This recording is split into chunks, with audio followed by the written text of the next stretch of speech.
আমরা ঢাকার উদ্দেশ্যে যাচ্ছি। দেখেন এখন বাজে সকাল 8টা 10। এখন দেখেন কুয়াশার জন্য কিছুই দেখা যাচ্ছে না। দেখেন কি অবস্থা।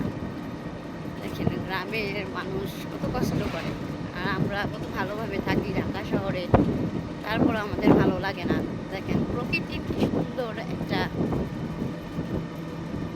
আবহাওয়া। দেখেন গ্রামের আবহাওয়া দেখেন কত সুন্দর, ঠান্ডা ঠান্ডা বাতাস। খুব খারাপ লাগছে, আমরা চলে যাচ্ছি। হয়তো কবে আসি বলতে পারতেছি না। আসবো আবার যখন আম কাঁঠাল পাকবে তখন আবার আসবো মেয়ের শ্বশুর বাড়ি। দেখেন সুন্দর জায়গা কোথাও পাওয়া যায়।